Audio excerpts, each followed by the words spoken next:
today's Tuesday Table Talks. I'm your host, Mantra Lotus. And I'm Tigra.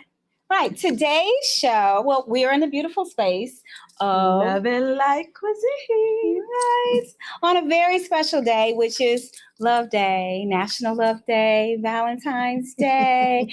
We're here to express all the love we have for everyone as best as we can. So, as you know, today is a discussion on healing Black male and female relationships. And our guests today are starting David Brookfield. Yes. And Kelly Wembley. Right. Hey. And of course, we are here, right? So we, as always with our lives, we have no certain script. There's no setup. We basically know the topic. And so basically that's what we're going to do. We're just going to go. And I'm going to turn it over to To Tigra? Oh, goodness. Tigra! Well, basically, this topic, this is going to be the first in a multi-series, we believe. We cannot tackle everything in one day, of course, right? Yeah. So we're just going to start with the state of the Black-female relationship today. Like, what's going on? What is everybody thinking? How can we fix this? What kind of struck me, kind of looking at things on social media, for example, the Tory versus Meg case. You know, you had a lot of women supporting Meg, but a lot of men and women were just not believing her. And it went from opinion to attacks on both sides. So we're just trying to get to the bottom of what everybody's thinking, right? Things like that. I don't know anything about the Tory man. You're informing me right now. This is great. So I don't know basically, anything about this. Meg Thee Stallion is a entertainer, That a person rapper. I've heard of. Okay. And I don't even know if I should say alleged because he was found guilty. He was. Okay. So she informed that she was shot in the foot by him. Okay, I remember something about this Okay. a little while ago. Okay. And then so there were testimonies and things, and people were just calling her liars. They were calling her out, bringing up her past, saying what she did, who she did, and things that were irrelevant to the case. Don't you Yes. just have to just look at a foot? I mean, Were they saying that he did? It was just Okay. a big mess. Okay. And again, that's just one example. There was another gentleman, and I believe he passed. I don't know his name. Do you remember that man's name with the glasses that was saying these? Kevin Samuel? Yes. Oh, Kevin. oh yeah. Yes. Which he produces mixed emotions anyway. So Yeah. Yes. So and so the things that he was saying and his opinions and just men backing him up, and there's just a lot of tension in the community. So it's just like, what do you think? I mean, we're talking on tension, and so first and foremost, I think a lot of us have our background, opinions on certain things based on our own personal experiences.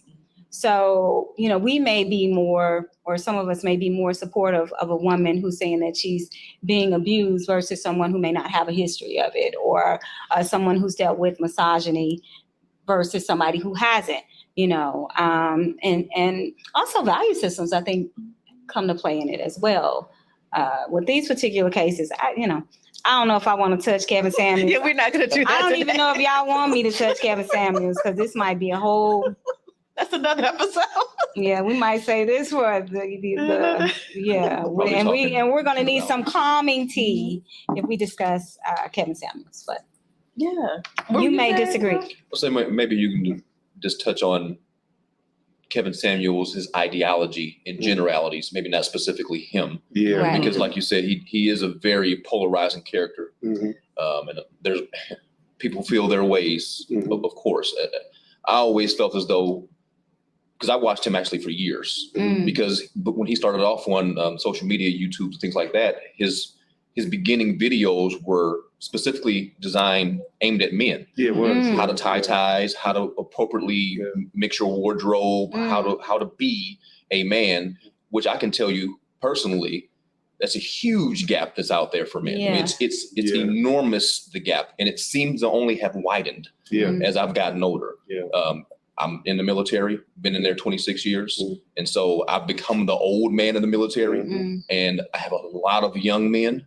And I noticed within the last decade that I'm not just being a leader, teaching a soldier how to be a soldier. I'm teaching men how to grow up. Yep. And it's not even that they don't have fathers in the home where you would think that would be the biggest issue. They have fathers. The fathers are just like, hey, your problem now. 17, 18-year-old. And we all know that 17 and 18-year-olds aren't adults yet. That's right. Not even close sometimes. So I would watch his stuff and I find myself regurgitating some of the same sentiments that he had to these young men. You need to learn how to tie a tie. That's right. You need to learn how to address people. You need to learn how to act accordingly in certain types of environments, how to be at a nice fine dining restaurant and understand what a 4 or 5 or 6 course meal looks like, what the silverware set, et cetera, etiquette, you know what I'm saying? All those things are important. They're lost. And that was where he started. And he wasn't getting a lot of traction, a little. And then he started turning to how men should act towards women. And that got a little more traction. But as soon as he turned the camera around and he said, hey, women, what do you guys want? And it seemed that all the women were giving him this cookie cutter. We want this top tier, awesome, best of the best superhero man. There's another comic out there who says it. He's like, you want this fantasy guy. Not you women specifically, but as a whole, they want this.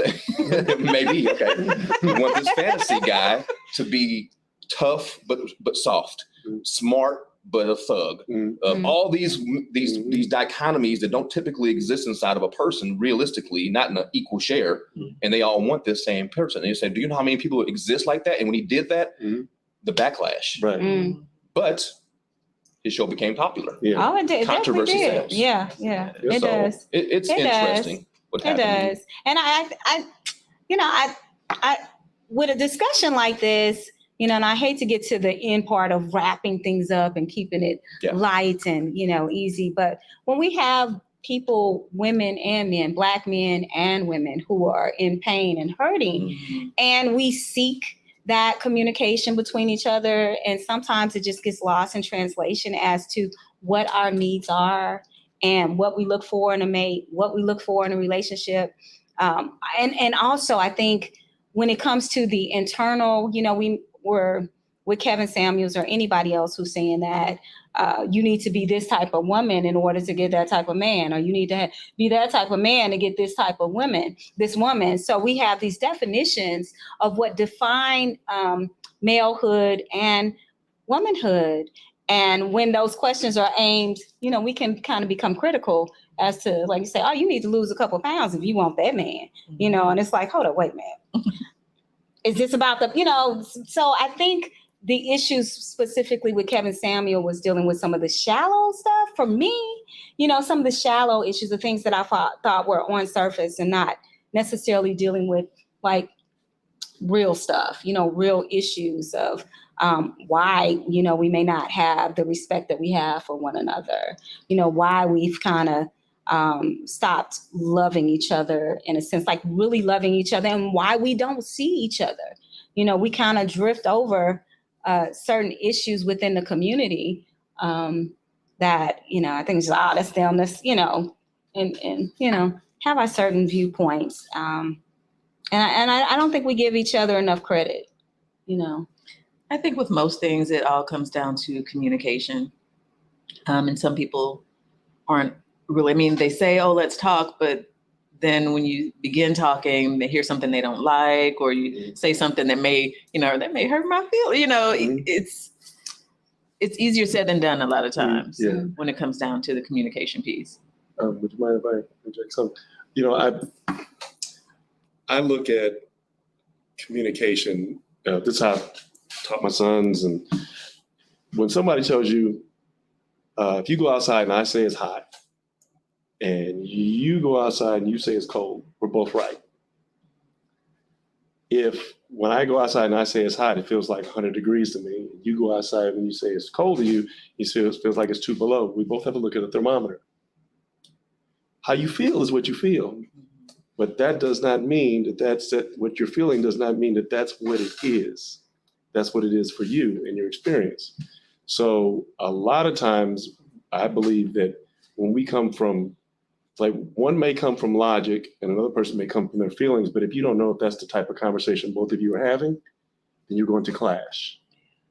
And if one person isn't aware that the other person is coming more from the bulk of their conversation is coming from their experience and their feelings, and another person is coming from, well, this is what I've read, this is what science says, this is blah, blah, blah, blah, and that's the foundation of their conversation. You're going to constantly butt heads, so a lot of that has to do with how much we study each other. If you're in a relationship, you can't, it's hard to, everybody generalizes, we'll get to the Kevin Samuels thing, he's talking about generalizations and stuff like that. Everybody does that. But when you get to specific people in a relationship, to me, it's not fair to compare your relationship to someone else. That's true. So I remember going to I was talking to a therapist friend, and they compared their boyfriend-girlfriend relationship to someone's marriage. Mm. And I went, that's not the same. I'm not saying you don't. And they took it like, well, I love him, he loves me. I didn't say that. You threw in some variables because you can't push buttons on somebody that doesn't have them. So, and you don't know how deep that button is. That button might have started when they were 5, and the other person got it started when they were 25. And that person's been stewing on that button from 5. And then they talk to you, and you're wondering where the intensity came from. And until you have a conversation, you don't know the root of it all. You're catching all this blowback, and depending on how much we really want to listen and learn to say, the intensity of that isn't me. That's not the level of where it came from. That isn't me. But because I care about that person, I want to explore where they came from. It's one thing to be attracted to somebody. It's another thing to explore who they are. And I think a lot of time what's happening is we're doing like an Instagram short, almost like soundbite-ish kind of thing. And you get this little bitty bit and you blow it up into 20 times more than what it is. It's like political sound bites. And you don't know nothing about their platform. You don't know, you ain't read none of it. You don't know what they're really down with. You just seen this little 15, 30-second thing, and that represents their entire campaign. And I think a lot of us have been entrained to do that. When I see some of the younger folks, because I've been working with young folks over 20, 30 years, and I've seen a lack of a better way of saying it, a dumbing down. So It is. of how, compared to what I'll just say the distractions that we had on steroids for them now. Mm-hmm. For instance, when I was a teenager, the phone was on the wall. And if I wasn't home, you missed me, or until we got, what do you call it, voicemail or had an actual answer machine. So I think the how we've been socialized to technology has made it where has changed the dynamic of what we think communication is. Yeah.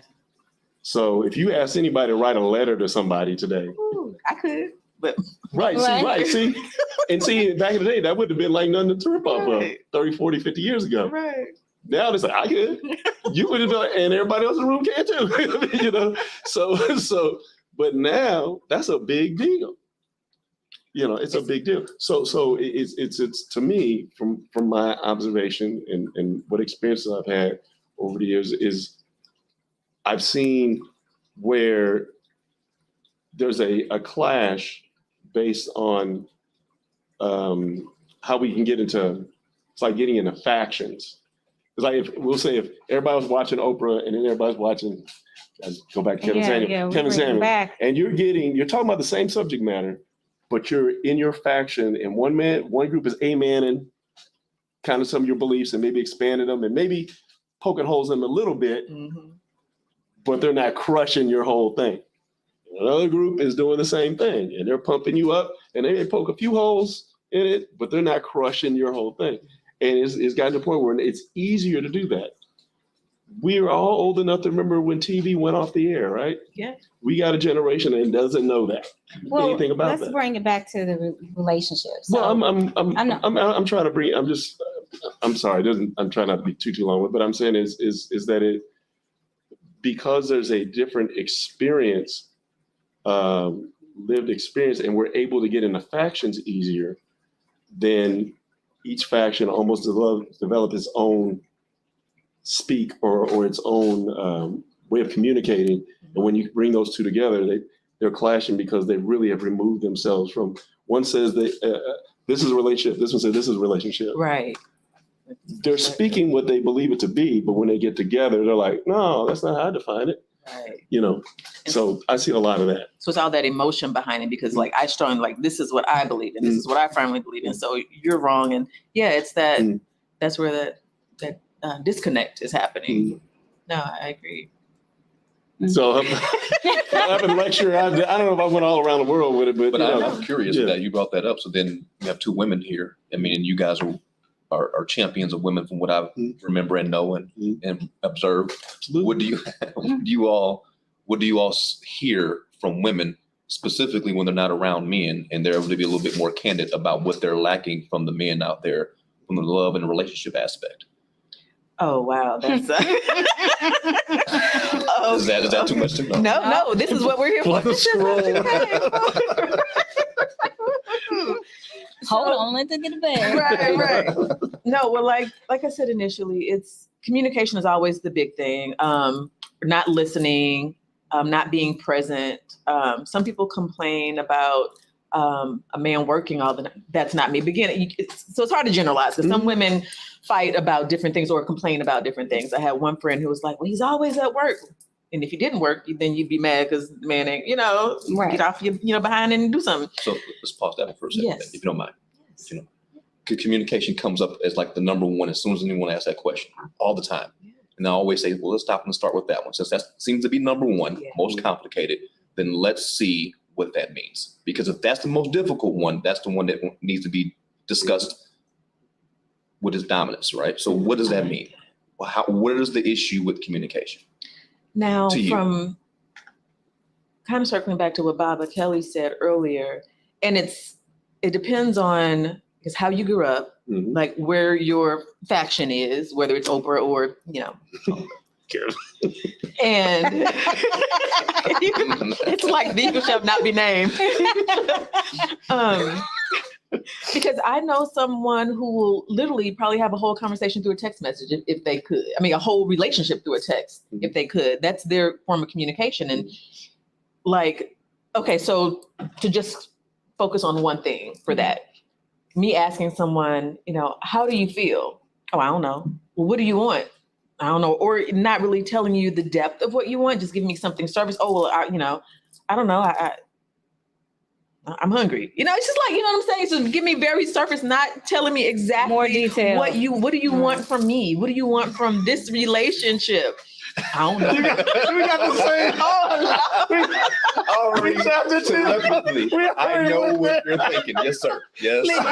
Please no, you go ahead. You take that one. I love it. Where's the sword? I'm gonna fall. Okay. All right. For instance, famous last words. Yeah. Okay. Nice knowing you. If a person says, "Hey, I'm hungry," I say, "What do you want?" I don't know. How about Mexican? I don't want that. How about Italian? I don't want that. Oh my God.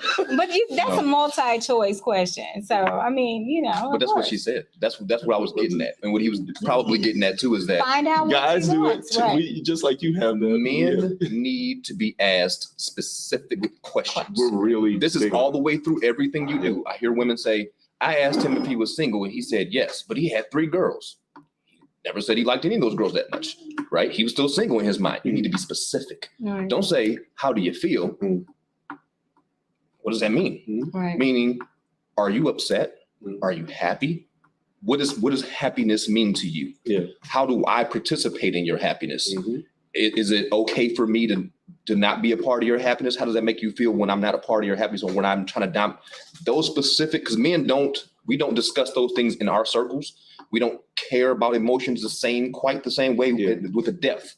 We and I'll say this in generalities, men tend to, what I see is we like to put things in order and check it and be like, I did that, it's done. Right? I got the great woman. Check. I got a good job. Check. I got a nice house. Check. I got kids and they're taken care of. Check. And then we'll go back and we'll maintenance those things, but we don't maintenance those things always with deep emotion and extreme detail in how we feel about it. We maintenance those things from how we take care of it. Yeah. Right? We know you're safe. Right. Check again. We know the house is well built. Check again. The children are safe and fed. Check again. All the bills are paid, et cetera, et cetera. I made an advancement in my career, so I'm making more money. Check. We're being good men. And you go, everything's great. How do you feel? Fine. Right. And we go, literally, I think I'm doing all the right things. And then she may say something, well, I don't feel great. And you go, well, what happened? And a little piece of us goes, here we go. It's not because we're upset. It's because we didn't see it coming. Yeah. Our checklist is filled. Yeah. If not, with some open spaces on it that we're trying to figure out how to do. Meanwhile, we didn't realize we weren't fulfilling something detailed. Just we need the detail of that question. That's all I'm saying. Yeah. So I guess that's where, and I don't know if it matters if women and men grew up with a 2-parent household or not. I'm not sure if that comes into play, because I just be all like, wait, what? So I'm sorry, I'm going to back to when you said if someone asks if you're single, and so how do you ask even more detail than are you single? Like, I don't understand that. Because if a man hasn't committed to one woman, he's still single. He could be seeing more than one woman, right? He could be going on dates and actively pursuing women, but that doesn't mean he's in a committed relationship. So we need to have. Well, I think it's wording too, because I've heard women say, "Oh, that's my friend." Now, men, we don't think of I'm having sex with her and that's my friend. Yeah. Some people do. No. Well, it's generalizing. And so, but over the years I've seen where women say, "Well, that's just my friend," because she's not committed to him. So folks use certain words and they mean different things, like say infractions. Right. So amongst her girlfriends, they go, "Oh, that's a friend." Oh, everybody in that circle that mean. Dudes, that means something completely different. You know, and it's that's all it is.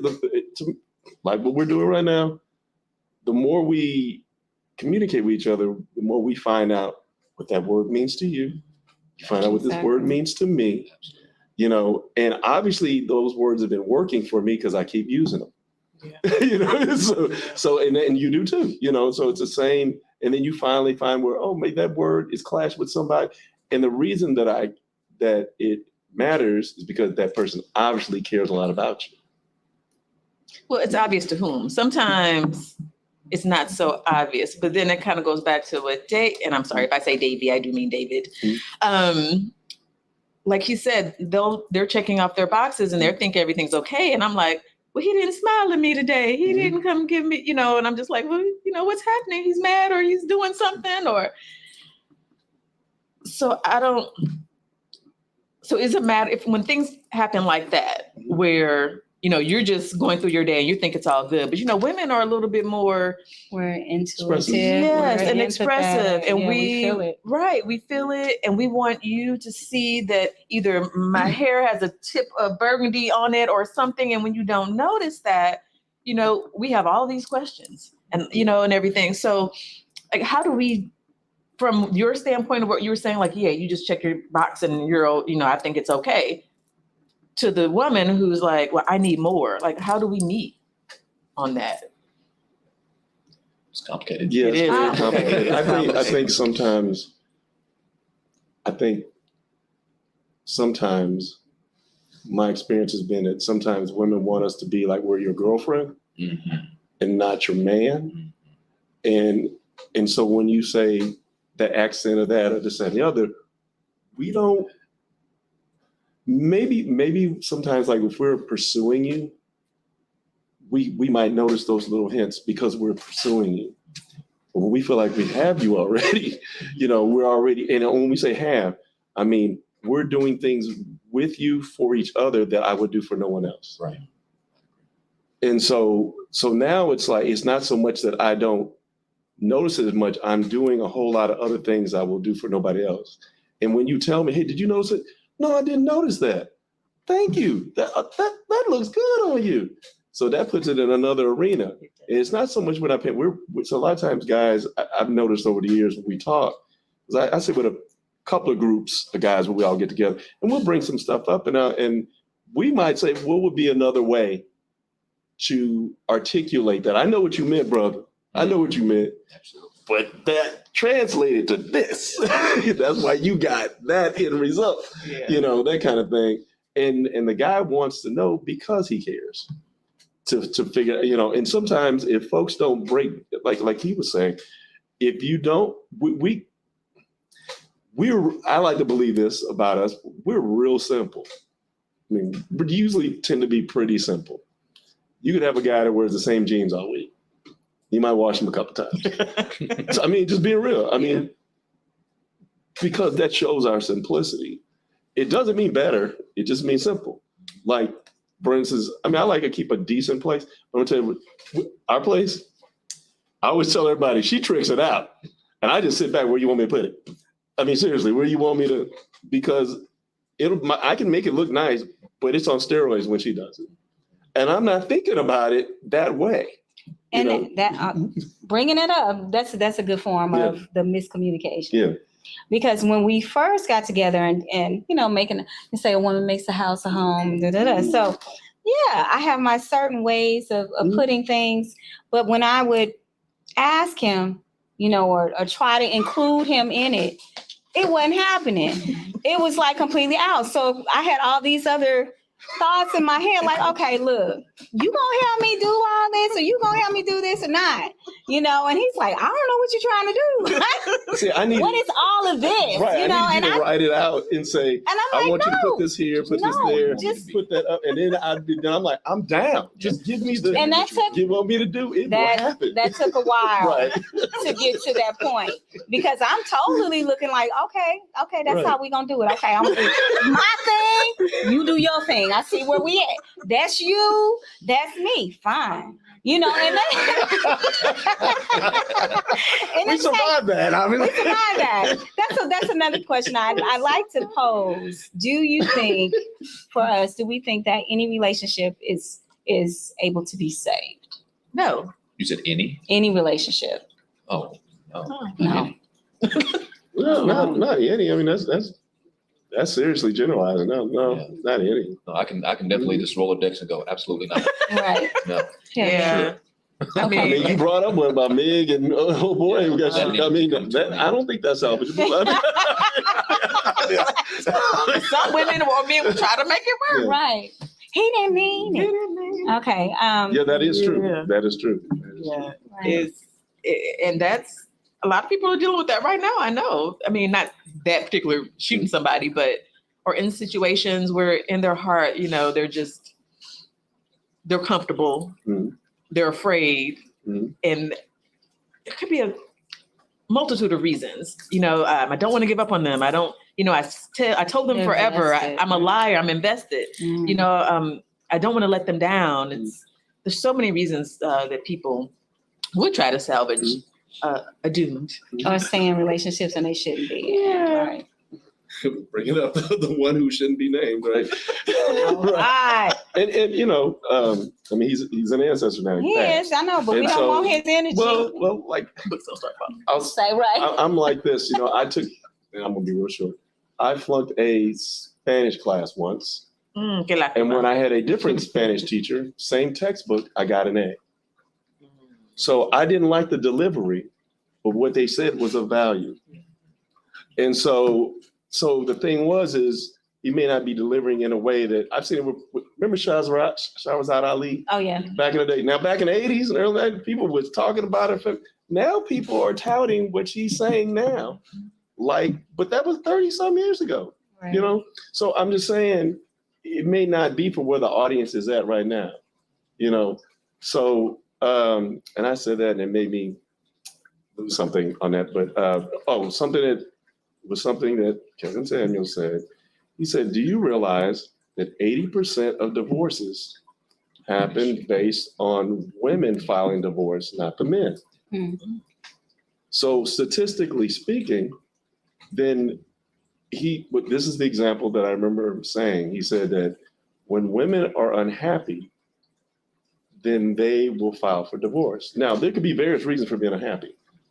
And then he said that men, we don't trip off the happy part as much. That can be a factor. And women too. Actually, he said that the cheating part is, I think he said it's like 45% of women cheat, and then 50 or 55% of men. But if it's like, if I went to Hollywood, California, and I only put the camera on the homeless, you'll never know that they're movie stars. Yeah. So if I focus only on certain stats with one group, you don't know the other, or you don't care to. One of the two, and so I think that's part of the disconnect that a lot of us are getting too because of media and all that stuff. Sometimes because it's shining over here and the other thing one has a candle and this other one has a whole lighthouse over here. It doesn't mean that the information is wrong, it just is a bigger spotlight on it at the time. Now, when we deal with media is trying to get paid. Oh, yeah. So if I don't recognize the source from where I'm getting it from, then you got to go, well, what's the reason for putting this out there like that?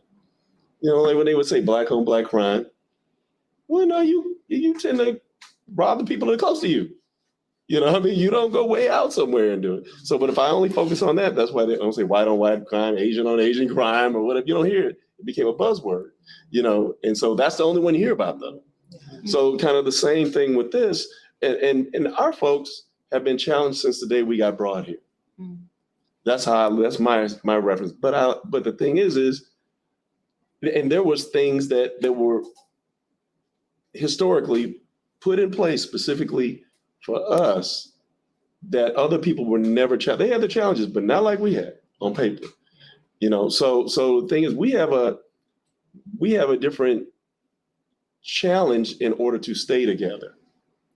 That's how I look at things. And folks will use, they will push the buttons. Folks will push buttons to see what works. And if it pays off, they'll keep pushing them until we evolve out of that and push, and they'll find some other buttons, And I think if our focus is, I want us to be together, if that is our focus first, then we will look at the other things as the things that come at us as, okay, why'd you do that? What does that have to do with us staying together? That's a polarity shift rather than saying, oh, well, all men do this, all women do that, da, da, da. So sweeping generalizations. If we say what will keep us together first, then that will change even how we speak to each other. When you say love, I'm gonna be more in alignment with when you say love, because our focus is being together. So I'm supposed to keep trying to figure out what that means to you, and you're gonna keep doing that with me, So, but if we keep getting on this other stuff, then it's easier to capitalize off of that. It's easier to capitalize off dividing people, I think, sometimes than it is keeping folks together. Exactly. Just to piggyback on that, and I think we would all possibly agree that, since you brought up with the media and some of the negative perceptions of Black couples specifically and Black relationships and Black family, because we're not projected in a true light, that it causes us sometimes to focus on the negative aspects instead of the reality, the positive aspects that we want and we need to see, that Black couples can be together. Black couples can stay together. They can raise families together. We are raising families together. We are in committed relationships. We're not, doing this. We are successful. We're not in this drama, all the time that is shown throughout the media. And so I think it's important for us to really learn how to break down what's real and what's not, and actually have those conversations. And especially with touching conversations that, we actually need to have. You brought up some of the slavery aspects, and we can talk about bell hooks and the psychological aspects of slavery and how it has affected us, and how we as women raise male children, as Black women how we may raise Black male children different than raising, Black female children, and how men, in a sense, may not, or we may think may not be as committed to us for whatever reason. Well, the basic reason was because they were taken and forced to not be committed. And so out of the need to want to be there, but knowing that massa or whatever was going to prevent you from being there, these walls were built. And if we understand that, not just psychologically, but genetically, how that has passed through us through all these generations and to how we relate, to one another. And I think it's a constant work. Nobody said that it was going to be easy. Healing is not easy. It never is. It's gritty, it's dirty. And when we talk about generalizations, in a sense, I think we all have some sort of aspects or traits of one another that sometimes we are not willing to admit. Mm-hmm. The fact that we can even recognize misogyny, the fact that we can recognize, I guess just abusive behavior, verbal behavior. We have this, you always yelling, da da da da da. And can't you just come to me in a different kind of way? We don't do that, but can't you? Do I do that? No. Okay. No, I'm saying, We at the table and it's live. Now it's your chance to say what you want to say in safety. We don't get into all that mess. It's a safe space. It's a safe space, very safe space, So say what you need. Say what you need to say. Blink a little slower. Let me get your eyelids. Oh, No, my you look all right. Your eyelids. Don't say help me on this. He's good. He's good. I think he's comfortable.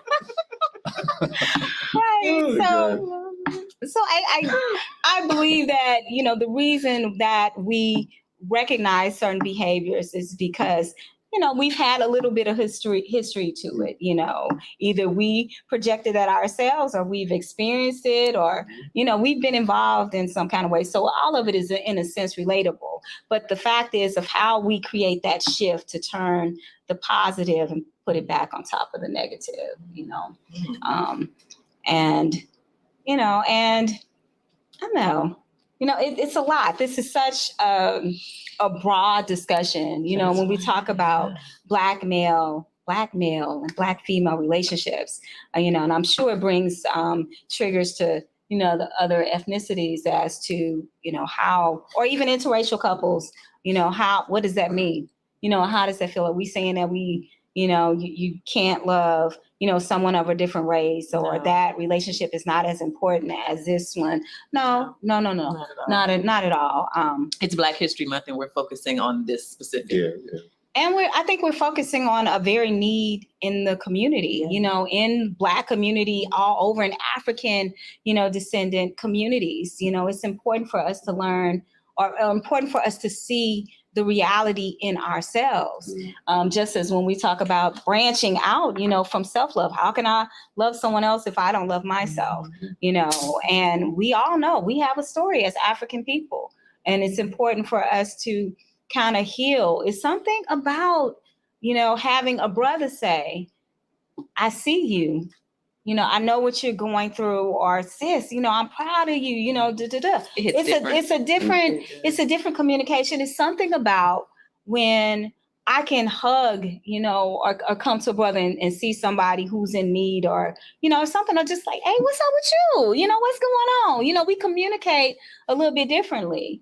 And it's just, I think it's that deepest parts of us, as being African descendants, that we connect. And it's important to understand that we do connect, and we have to. It's important for our healing. But that does not mean that, we just us, No, it allows us to branch out and have compassion for everyone else, and other things, So. And I also think it's important as we're healing that to remember that, our brothers are healing too. Like David mentioned earlier, there's a big gap in what's needed. We'll have to do more for men on this show anyway. I think so, definitely. But yeah, so we know, women will joke and be like, oh, he must hate his mama, the way he's treating women. But it's like, you don't know, there may be some real trauma in his past, childhood, growing up, and it will affect his relationship, just like women's past and childhood will affect our relationships.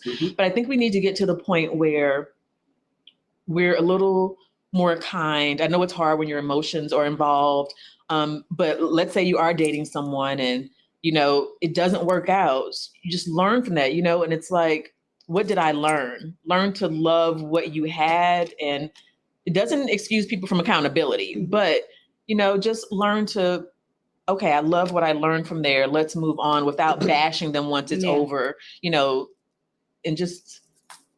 And two, we've talked about this, communicated privately with our discussions as women trying to and really searching to understand men and what our roles is. And it's hard sometimes to knock down parentage.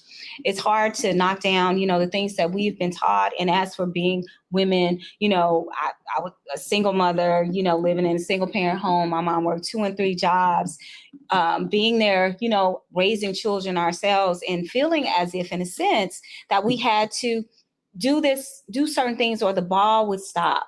Yeah. And I noticed when he and I got in a relationship, it was hard for me to relinquish some of the control because that's been me, you know, and if something falls, you know, that's going to be you, you know, so, and I, you know, it's like, we have to keep it going and have to keep it going, but not giving the opportunity to the man, you know, or to my partner to say, you know what, maybe he can do this. And if he can't, but what, I'm serious, but that's how I thought, you know, and I'm honest, very honest about that. That's how I thought.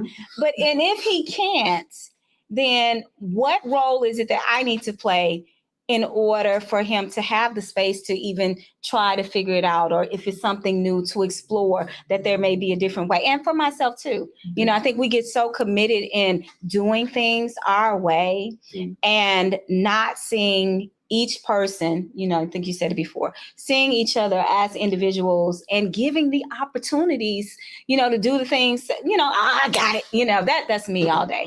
No, don't worry about it. That's okay. I figured out, I got it, you know. Yeah, I'm gonna cut the grass and clean out the gutters, you know, and I'm gonna patch up the roof. No, you ain't got it. I got it. Like, what are you doing? I was like, what are you doing? Right. But I was like, you got a whole man over here. What are you doing? Right, exactly. That's been an issue with me in past relationships. Yeah, and that's what are you thinking when that happens? Being older now, I know how to articulate it better. Right. You're younger and more immature.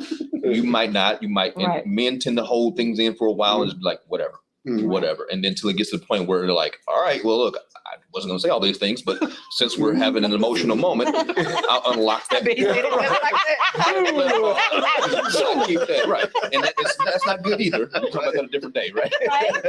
But to that point, I've learned to be honest up front with myself and my partner and say, you don't have to be hard with me, right? That's beside the communication aspect. Once we get past that, and I say get past it, meaning we both know we need to continue to forever work on it. It never stops, ever, not even a little bit. As soon as you go to sleep, a little last thing you like to think is, did I say I love you before? If we're at the love part of our relationship, did I reconcile the day with you, or did I push something over or forget about you some way?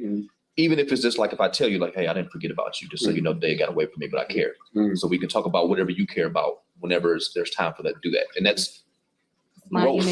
That's growth. And especially for Black women, I learned that society has put a pressure on you and a connotation on you of being a very difficult individual to deal with, right? And so Black men are starting to adopt this in their ideology. They're saying, why would I talk to a Black woman? Y'all hard to deal with. And then you go to work and you're hard to deal with. And now, so you're like, well, I'm hard to deal with. I'm going to be hard all the time. Right. And then we come along and go, you don't have to be hard, but we're asking you to stop being something you've been for a long time. It doesn't happen overnight. So I have to be patient, understanding, and something that men are not naturally is empathetic. That is a foreign language to us. Please understand that. Men are not naturally empathetic as a whole. I'm sure there's some very empathetic men out there, but for the most part, we check the box. We don't dig deep into the detail. We don't see the pain behind what you're saying. We go, you okay? You go, yeah. We go, all right, cool. She said she's okay. And then we okay. I'm not okay. And I will say this too. When we do, sometimes what I found that what some women request they haven't had any experience with it. And when they get that, it goes to the end. And at least as it's interpreted, because all of a sudden it's like you got what you asked for, but you don't have any experience with it. It's like I give somebody $1 million and they don't know how to bounce their checkbook. They'll be broke next year, because they haven't had the experience with it. And a lot of men, if we're not as emotionally as expressive, same thing. We're like, handing me $1 million worth of, and all of a sudden it's like we're broke next week because we don't have the, I remember this with I would bring everything back to my sons, and when my boys were little, I remember somebody giving my youngest son a Dora the Explorer backpack. And he caught all this help from the adults. Now, he was little. He's got a girl's backpack. And I asked the guy, I said, hey, do you have a daughter? He said, yeah. And Dora's an explorer, right? She's like an archaeologist and all that stuff, right? Well, wouldn't you want a guy to respect her for what she does? Well, that's what he's got already. And he went, dang. And he had never thought of it that way. Another thing was I used to tell him, look, I think my oldest got teased on the playground about something. And I said, and he was upset and he was crying about it or whatever. And I said, what they said, was it true? He said, no, what'd they say? He said, well, they were talking about my mom. I said, is it true? He says, I was like, no. I said, if I have no problem with you crying because the creator put tear ducts in your eye just like he did a girl. And just like a grown man and a grown woman. Thing is though, I said, now, if somebody's messing with you, you can walk away from them or whatever. I said, but if I'm going to teach you how to fight, because if they put their hands on you, you're going to help them cry alongside you. Okay. So you can fight for your right to be human because they don't think that what you're doing is human because they don't feel comfortable with it either. And they've learned that when somebody else expresses that side of their humanity, that you can treat them less human. And boys deal with that a lot. Girls don't in the same way. I'd say in the same way. And so boys wind up learning, don't express from down here. I've heard women and men who will say, a little boy this tall, man up. Yeah, no. And I used to tell my sons, look, if you walk in a dojo over the weekend, will you have your black belt by the end of the weekend? Well, no, same thing with manhood. You don't hear too many guys tell a woman up. She had to be a girl first to get to the point to understand what it's like to be a woman. I've seen where women will tell a guy, when they get to be 18, you're a man now. And he's sitting there like, but I still live with you. You know what I mean? So, and he knows he's not. But if you give him the benefits that go along with what men should have, real men who will try to take care of you, then he has no reason to level up. Say that again. He has no reason to level up to what you say, because, guys, a lot of times we're very literal, and so if you call me a man and I'm still living in my mom's basement, It's false validation. So how do you support that man? You don't want to put him down, you want to lift him up, but how do you support your man in that situation? I would say champion the things about him that you do like, and then ask him what his goals are and how he plans to be better. Like the value of things, for lack of a better term, lie within women. I'm gonna be honest with you. True. He said it earlier. Men are simple, right? If we have a house, a couple of pictures, a couch, TV, it's a good looking house. And a woman comes in and goes, "Oh, it feels cold in here. You need some warmth to this." The value rises with women, all those things, every innovation, technology, cars, clothes, all that is because men are trying to, in essence, provide, protect, or impress, peacock, all those things for women. So the value is you guys. So if you see a man and you recognize his potential, you don't have to destroy where he is right then. You champion the things about him that's great, and you go, I know you can be more than this. I know that the man is inside of you because the man you are today is pretty damn good. The man you can be even better. And here's how. You're intelligent. So what's your educational plan? You're caring. So let's talk about how much I care for you and how I want you to continue caring for me and what you're doing that I don't like, but I know you can do, right? And the things that I don't do, tell me, talk to me.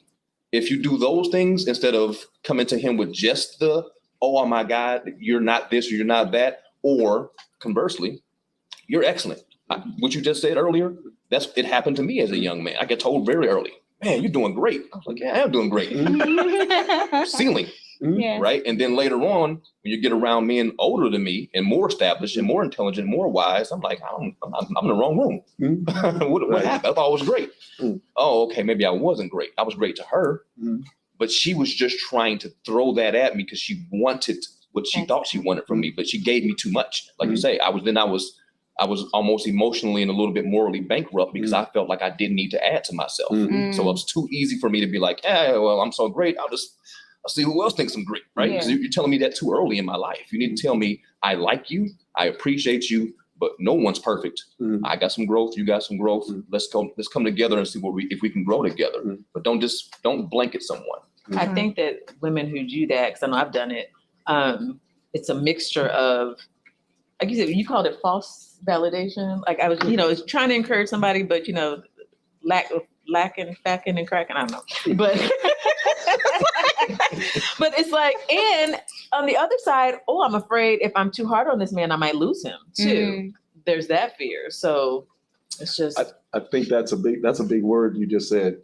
A lot of relationships are based in fear. Yeah. Yes. And if that's the foundation of it, they say fear and love can't occupy the same space or something like that or whatever. If that's in there, then that's some things that are going to constantly be a challenge because that's what you're bringing, your lens of what you call love, and it's like I would tell people, because sometimes I'll say stuff and people are like, man, you say it so hard like that.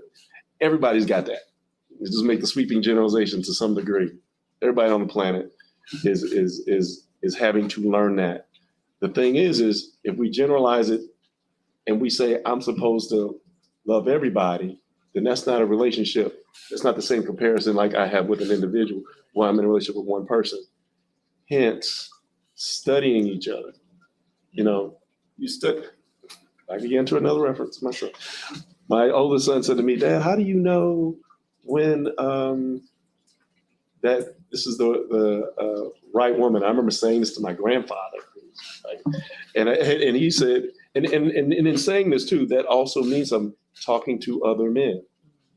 Makes a big difference. For women talking to other men, no, or men talking to men talking to each other too, because especially ones who've been in relationships. Because if I talk to a guy who's never been, I had a guy, he said to me, this one brother, he said, hey man, women always this and women always that, and I'm always, and these women out here, they ain't no good in this, that, and the other. And I said, hey brother, I said, now I don't want to fault any of my friends who are gay or lesbian, the whole LGBT thing. I said, brother, are you gay? And he looked at me like, man, I can't believe you said that, brother. Man, he got all upset. And I said, no, brother. I said, when I really get am dissatisfied with something, I look for other options. And he got quiet. Because every time you talk about women, he's complaining. I see what you're saying. You're talking about, if I get upset with Jeeps all the time, then I'm probably going to have a different kind of car than Jeeps, right? So, and I said it that way too, in a general way and he was like, oh man, I never thought about it. I said, every time you come to me, you complain about women. Every time.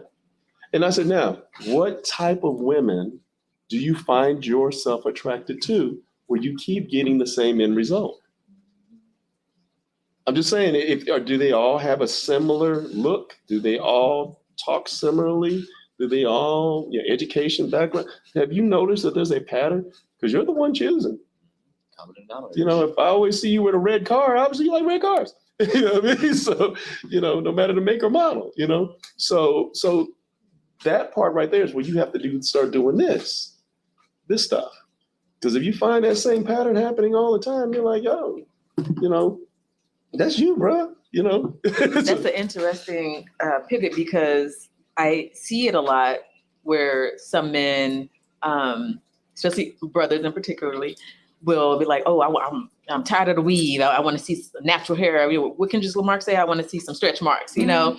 But you harden all the BBLs and, you know, or, you know what I'm saying? It's like. Wait, BBL, I'm sorry, I'm not. Oh, sorry. This is showing. Okay. Basically cosmetic surgery. Like, okay. Brazilian.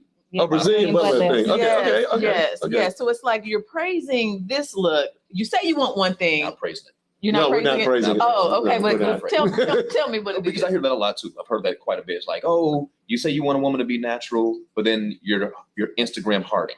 You have to understand the difference, right? That those are so different, so different. That's no different than being like, does LL Cool J look really good? Would you agree that he's a handsome, attractive man? Oh, he's handsome. Absolutely. If he was on Instagram, would you heart him? Yeah.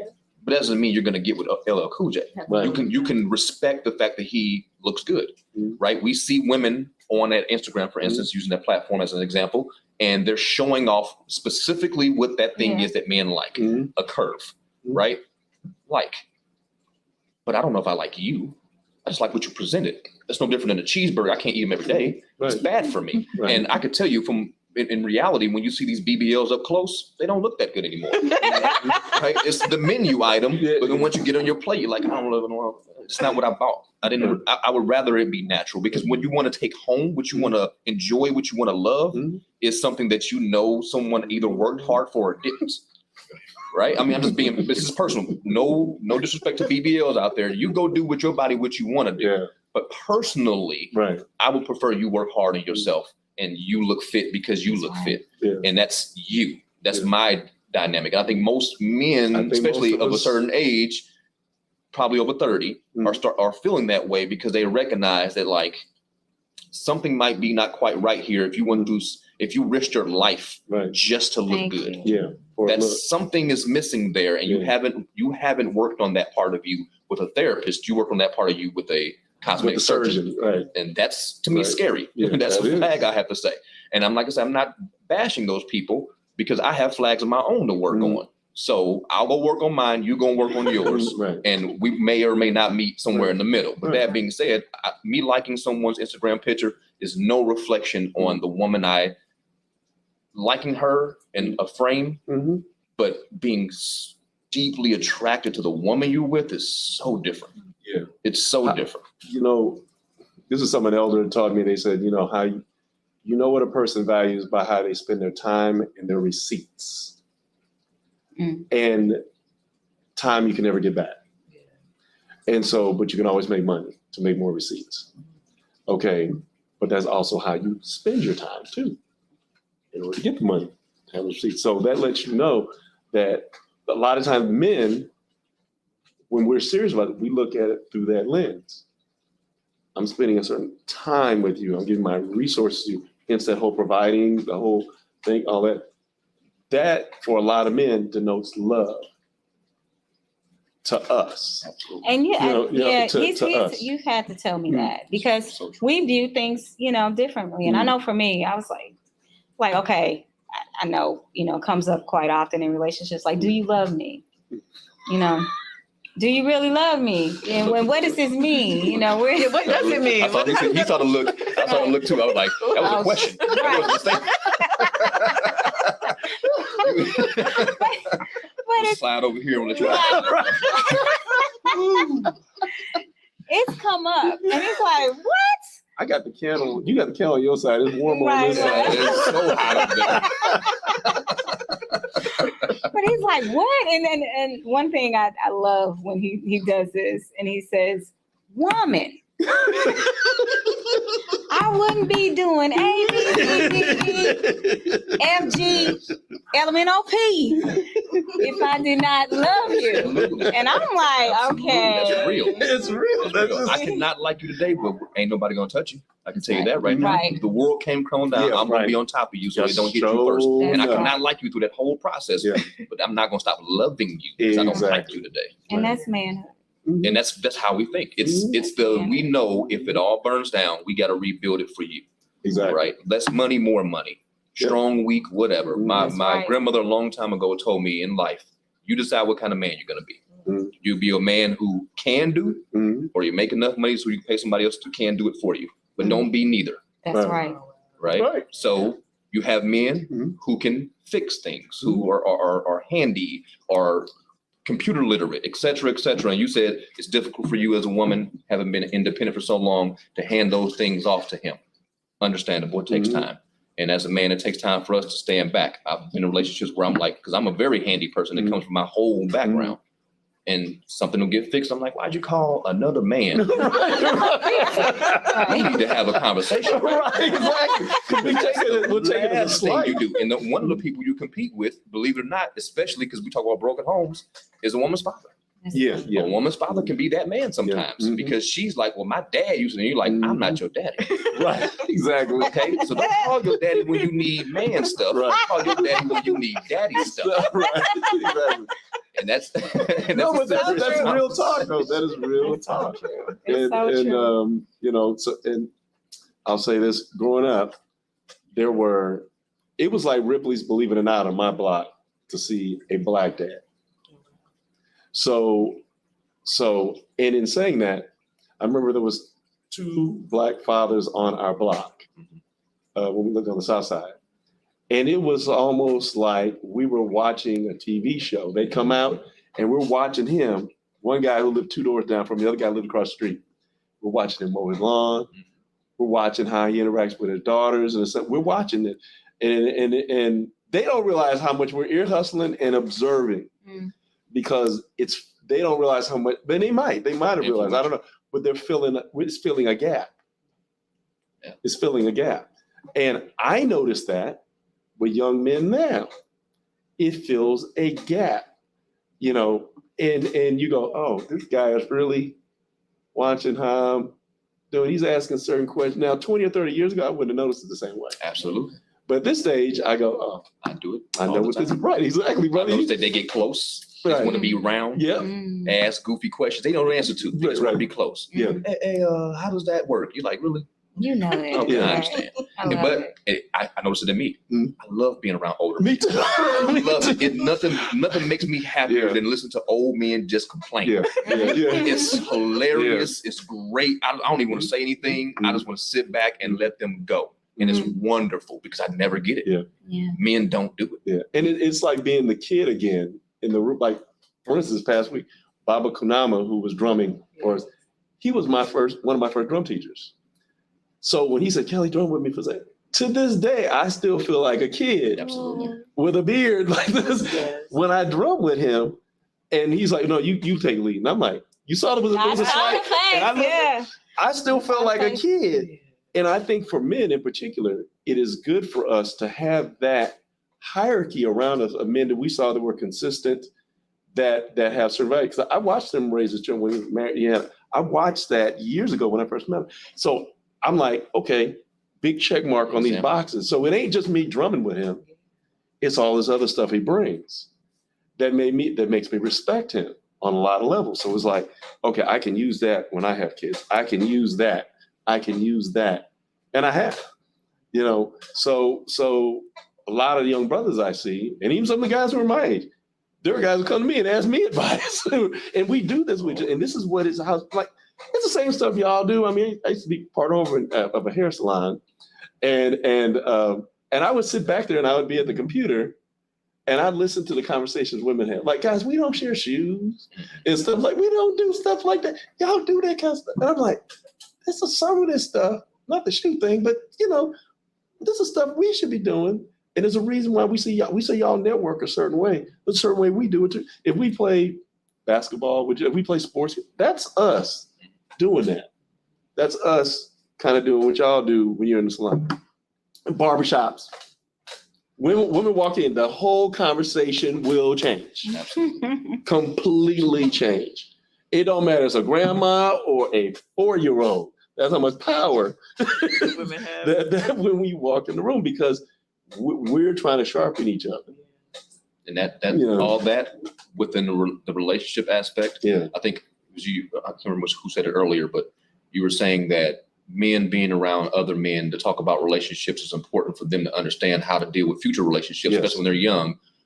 I would also say maybe a smaller dose, but it may be beneficial for them to be around men who aren't in relationships as well, because they can see, if they talk to these people and earnestly talk to them, how did you get there? Why are you like that? Right. I'm single, so I'm around friends, and I have friends who've been married, specifically this friend group, and this guy and his wife have been married for 25, 26 years, since they're like high school sweetheart type thing. Their kids are now adults. Their kids are in relationships. I joke with the kids all the time. I ask them all the time, like, what are you guys into? What are you guys doing? But in earnesty, but in jest to a certain degree, because I don't want to come off preachy. But at the same time, I told them the truth. I said, your dad is a great example of so many things. I love your dad. So always go to him for things. But there's some things he can't teach you because he's always been your dad and he's always been a husband your entire life. You don't know how cold the world is because you've had that shelter in him. Understand, out here in the world, you better do everything for your woman. You better keep her because there's guys who are way worse than me out there waiting to get the opportunity to get her. It better not be because you left something undone because you felt your pride couldn't handle it. Don't do that. Trust me. That's a huge thing for men is we look outside and we're like, oh, I ain't ready, or I got this and I got that, and I don't want to be put in a situation or the fear of missing out or something like that, or something better over here, and you got something great next to you, and then somebody else comes along and it's gone, and you be like, no big deal. But it's a big deal. It's a big deal, and you have no one to discuss. There's no restitution for that. Yeah. For men, there's women. You guys break up, guaranteed it's on the next table talk. Why do women break up? Let's talk about it. Let's talk about it. Right. Men break up, they were like, hey, brother, that's tough. All right. What you gonna do now? Yeah. Right. But you're saying you need that emotional support? Absolutely. Everyone does. Because we've invested something in each other. It's not as apparent for men, but it's there. Oh, yeah. And I pride myself. Look, I do it all the time. I like making quote unquote tough guys talk softly. Because you can't out tough me. Yeah. Right. You can't. You're usually not bigger than me. You're not tougher than me. I've done crazy stuff in the military. I've done all these things. So you're not going to come over and be like, well, you're a soft guy and tough guys do that. Like, I've done all the tough stuff. So now we can get that off the table. Let's talk about being soft a little bit. Let's talk about how you can't yell at your daughter and how you go play dolls with her. I've done it. Right. Let's talk about the things that you don't want to talk about. Let's talk about how you love your woman. Right. Because men don't talk about that with each other. Right. Well, let's talk about what the things outside of her physicalities that you love about her. Because we'll talk about that. Man, I love my wife's blah, blah, blah. My girlfriend's blah, blah, blah. But we're like, what about how funny she is? Does that ever come up? Because you never hear in the beginning. The guy doesn't come around and go, man, I just met this girl named Tigra and she's hilarious. Right? But when we're around you, we laughing together all the time. And we think you are hilarious, but we don't champion that. Why? It's not important to other men until we make it important. So that has to come out, and that comes from all men. That comes from, what's that real famous movie? They made a part 3 of it this past year. God, what is it with Terrence Howard? The best man's wedding, or my best. Is it the best man?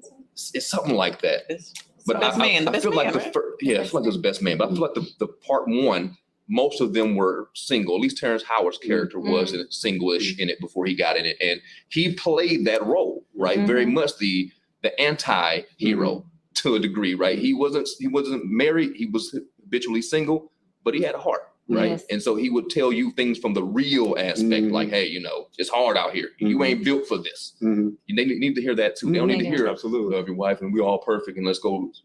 What if you're not going to do that? Who's the guy you call when you're in the streets? You need to hear that guy's conversation too. So that's important for relationships. You need to know all aspects of it because some people glorify the single guy's life, right? It looks good. You got a bunch of women, you got a nice car, you got all this time because you ain't spending it with one person. Right. You got a party and a clubbing and all that. They're on Instagram. They always doing something. It's like, man, that guy's life looks like what I want. Talk to him for real and ask him, is that great for real? Because it probably isn't as great as you think it is. And a lot of times that's extended toward adolescent stuff. I mean, it's the same stuff you wanted when you were a teenager. Now you can afford it. Absolutely. I mean, that's basically what it comes down to. Yeah, absolutely. And there's nothing wrong with it. It's just, that guy's sports car will eventually be a minivan down the road, and so once he decides to be in a relationship, I mean, one where he's got children and stuff like that, you can't pack all them kids on 2-seater. You know what I'm saying? It's eventually the practical stuff is going to come. You know, if you're serious, Right, I was gonna say, If you're serious, yeah. you know, Right. I know. So as we wind down on this part one of healing in Black male and female relationships, I'm going to pose one final query to my men guest here. How do you feel about therapy? oh yeah, I think everybody's, yeah, especially Black folks. For real. I mean, straight up. I mean, I'll just say there are some folks who I've seen where they have experienced things and will say, I'll say, there are things that some Black folks I say wake up to that we still go about a day and somebody else would be on somebody's couch in therapy. I see. So, and still come home and still handle what you're supposed to handle. I always reference my grandfather. He was born 1900. So he's during Jim Crow era, all that stuff. And you're raising a family. Now, because of the things that, and they, you know, it was a bunch of kids, had a house. Worked his butt off, worked 4 or 5 jobs, all that business. And now, mind you, it was a different time. There were no cell phones. There was no internet. There was all these amenities, all that stuff. But the thing is if they could do that then my reference is, okay, what am I tripping off of? Because, I haven't had anybody come down my door and knock on my door and say, y'all, you got to be out of town or somebody's going to be, you know, you have no laws that say that you have rights and all this, and you still got your family together. You know, I think, and I don't mean we had no issues. Like we had to, compared to today, we had to walk around with an S on our chest every day, if you made the reference. But because there were also scars in the middle of that. Just because you won the battle, I mean, you ain't got no scratches. You know what I'm saying? And I think a lot of times we reference some stuff from back in the day and don't reference also the scars they got. And now we're in a different time where we can get the things we need so we don't necessarily have to have those scars. And that part right there is there, because we basically use church, historically, you know, in barbershops and hair salons, you know, and eventually organizations where we're in fraternities or sororities or whatever, but that still wasn't like therapy, you know. So I think we all need that, personally. No, I agree. I said it earlier. Yeah. You did. That everyone needs some level of therapy because there's some healing inside of you. And I think then that's individualistic, it's family based, and maybe even relationship based. And then I know it's a lot of investment for someone, right? Mm-hmm. That's 3 different potential avenues of therapy you may be seeking. And in this world where people are extremely busy and men coming from a dynamic that we don't typically want to address our issues, right? It's very difficult for women and mothers and whatever to get men into therapy. But I personally, like I said, I'm that guy who I'm in the room and I'm like, I got it. You can throw an axe. Great, you throw it. Now, have you talked to someone about why you feel the need to throw an axe at 45? Do you think that's a big deal? Let's talk about that, right? I can start the conversation off with you, but I always start off with, I'm not a doctor, right? So I'm just talking to you as a friend, a buddy, a man. You need, once you open that floodgate with a man, though, it's a gate. Yes. Right. And there was someone on some other podcast that I watched, and you guys probably heard the reference before. I think it was a famous singer or something like that. I don't know. Anyway, her point was that she said something about men being hurt by women. And she was like, you got to learn as women when you're in a relationship with a man, that if they finally let their guard down with you and they open that up to you, don't take that as an opportunity to ever hit him there. That's right. Because you lose the ability to ever have him open up again. right. Because men guard our emotions All the time. way more deeply than All women the do. time.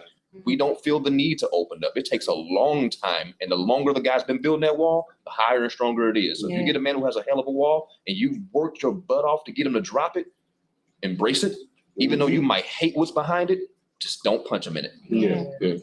Have him go to therapy with you and let that person help him open it more in front of you. But don't punch him in it because he will close it. I think a lot of times, once again, it's what you ask for. Yes. But if you have no experience for what you ask for, then if it is to use that against that person, then, just like if somebody, you opened up to somebody and all of a sudden they use that against you later, you're like, I thought that was incompetence. That was this, that was that. Put that on steroids with a man. I'm telling you. Yeah. Put that on You steroids. notice that men do that with you all? Like in your relationship, probably, I'm not assuming, but I would gather that there was points where he opened up a little to you. And as a woman, you guys are very intuitive with that. You were like, Thank you you. just gave me something kind of deep. You Right. said it very casual. Right. Because Yeah. as men, we're testing. We're like, Yep. I didn't like my mom a lot. Anyway, I'm gonna go out and get something to eat. And you're like, Like, what? exactly. You're like, Wait a minute, what and did you you just put it in your pocket like, I'm gonna bring that up again. And later on, he might give you a little bit more and be like, yeah, she burned me with a hot iron when she's doing my sister's hair one day. You're like, that's 2 little nuggets. And we're just giving you pieces because we ain't ready to open the floodgates up because this is painful, but we don't know how to deal with that emotional pain because it just hasn't been an avenue that's ever been addressed in the vast majority of men's lives.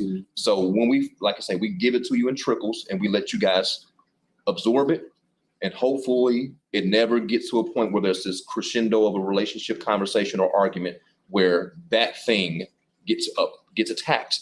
Because we're waiting on the hook. We're always looking for that. Is she going to use this against me one day? Is she going to be like, your mom didn't like you anyway? You're like, nope, never mind. I'll just cover up. The other part of it is that we come out where the world is looking for the chink in your armor. Absolutely. So from the time we're in elementary school up, so if you've had a lot of practice with we've been entrained. That's why I was telling you that I did the thing with my sons. To give them a point of reference for that, so that they would know, okay, that guy's tripping, I'm not tripping. You know what I mean? That guy, but you heard it from home in a way that it can be dealt with too. But I also gave you some degrees before you escalate. You know what I mean? So before you go there, because this is what, if he goes to here, then this is when you're allowed to do this. Rather than, oh, they looked at me funny. What I mean? I'm just serious. I mean, so a lot of guys, you're in the military, so you've seen how people come in and the reasons for being there and whatever, and then you got to let them know, no, this is what it really is, and so the same thing has to be done with relationships. This is what has to do with you getting to know who you really are. How to be present. A lot of folks don't know how to do that. A lot of people ask folks to focus and they don't know what it is themselves. Or when somebody says, relax. It don't work like that. It don't work like that. It don't work like that. It's like, okay, I can tell you that, but if you don't show me how, I'm showing you how, obviously I don't know how to do that. Or I would have done it already. You know what I mean? It's not like you gotta sit in the corner and go, oh, you know what I'm saying? But if you don't have that in you yet, then till you're there, you're not.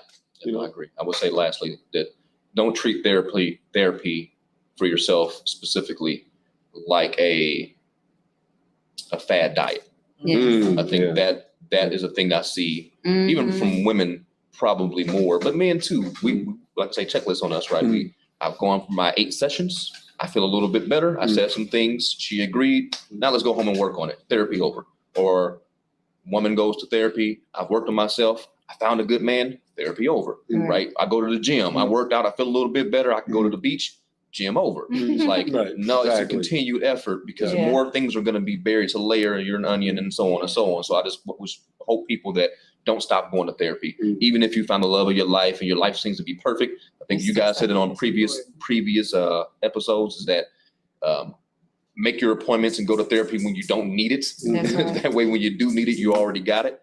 So that's super important. Absolutely agree.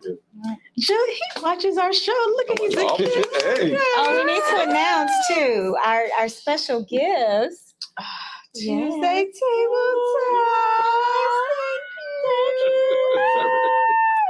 Well, I have learned so much. I enjoyed this talk, and I know I cannot wait. Like I said, you don't know, but it's going to be a multi-series. So just be prepared to see Kelly Wembley, David Brookfield as regulars on a relationship series. And we'll break it down, specific subjects so that we can, and if you have anything that you want us to talk about, leave it in the comments, let us know. And we'll be sure to add it on one of the future shows. Definitely. Yes. And time for our announcements. Yes. So, of course, Friday open mic night. Always every Friday from 7 p.m. to 11 p.m. So come out. We're still in Black History mode. So I think we're going to do, what did we say we're going to do? TV shows. So taglines or famous lines. And So fun. yeah, Makes it so trivia fun. to see Yeah. if we can guess which particular show. So bring your acting skills. And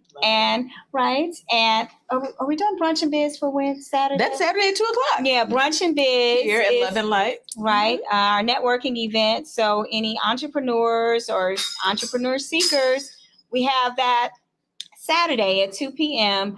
Bring your business ideas, and that's just our introduction as to what we're going to do to help boost businesses. And bring your laptops. Come while it's free. It's free. Because in the future we'll have workshops, and those will be paid workshops. Exactly. And on Sunday.